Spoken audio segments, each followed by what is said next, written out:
Sabonis against AD, Morgan Reagan. Ah, It's been the talking point. I'll be honest. It got a little noisy this week.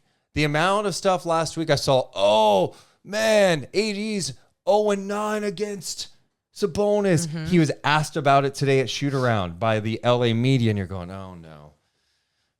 It feels like maybe this could be a night that the Lakers are going to come out angry.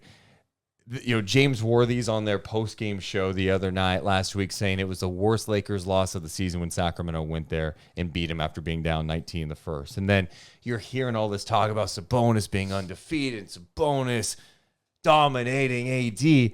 I was a little concerned with that and it being on the second night of a back-to-back. Sabonis did it again. This guy is a beast. And I'm so glad that this was a nationally televised game on ESPN. Yeah, it was aired locally with Morgan Reagan, Mike B on pre and post. Shout out NBC Sports California.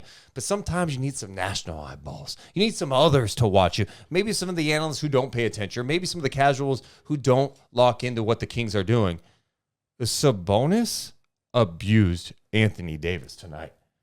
oh, He destroyed Anthony Davis tonight. He was physical. He was the footwork in the post. He was going at him strong. He had that one play where he just got super physical. They didn't call it. Oh, yes, AD sold the contact, flopped or whatever.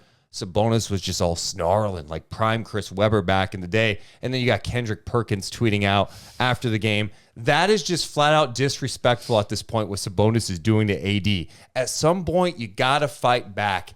God bless America. Sabonis with a triple-double. The guy had 17 points, 19 rebounds, 10 assists. Yes, coming into this game, he was averaging 19, 17, and 8 against the Lakers. He follows it up with another triple-double. This guy is absurd. AD on the night, 22 points, 10 rebounds, 7 of 18 shooting. Sabonis was 6 of 10. The guy was a beast and a half. He did it on the offensive glass with 5 offensive rebounds, 14 defensive rebounds, 2 steals. That was clapping that ass. What jumped out to you about Domantas Sabonis tonight? I think it's just how powerful he is at times. And I keep mentioning this over and over to people. I've seen people at coffee shops. I've seen people at games. And I say the same thing. I go, did you ever read that piece with Sam Amick, the 101 with The Athletic?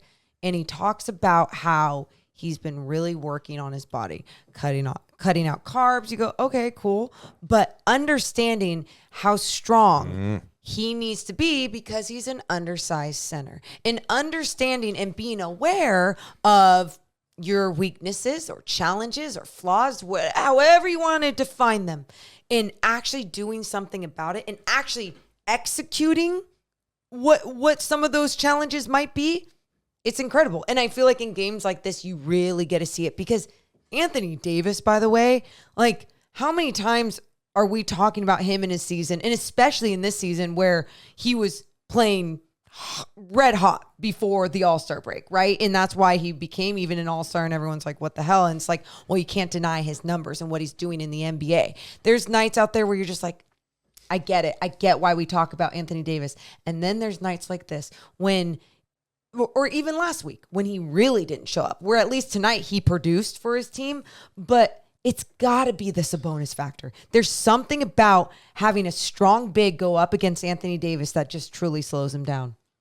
Anthony Davis against the T-Wolves the other night was an absolute freak. Did you see his numbers against the Minnesota T-Wolves the other night? Oh my God, I'm going to pull them up right now. Okay. And they beat Minnesota. Yeah. He had 27 points, 25 rebounds, 7 steals, and 3 blocks. Beast. Along with 5 assists. Against one of the best defensive teams in the league, by the way. What? I said right. No, I was just saying. I was dramatic effect. What? And they won that game. It's amazing how Sabonis has worked a guy that is known as being one of the best defenders in the league. It's been really impressive. And I also love this. Look, so they're going to give you that shot, Sabonis. They're going to give you the mid-range shot. You got to take it. He did take it a couple of times tonight. He did. bucket. He did. No. And that, I just feel like his confidence is there. He understands what he needs to do to dominate, whether it's on the boards, on the defensive end, being that anchor, being that guy. And there's at times, you know, we talk about how we wish a leader on the team would do this or be more vocal here or do this.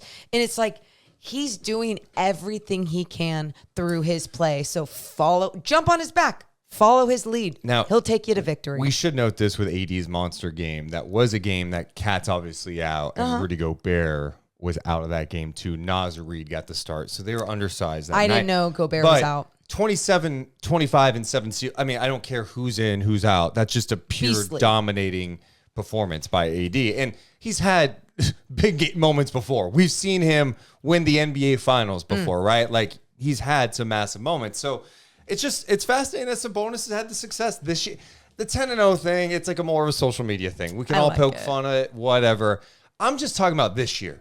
I'm talking about what we have seen when the Kings have played the Lakers. And that has been the Kings out-rebound them. They get more second chance points. They get out and push.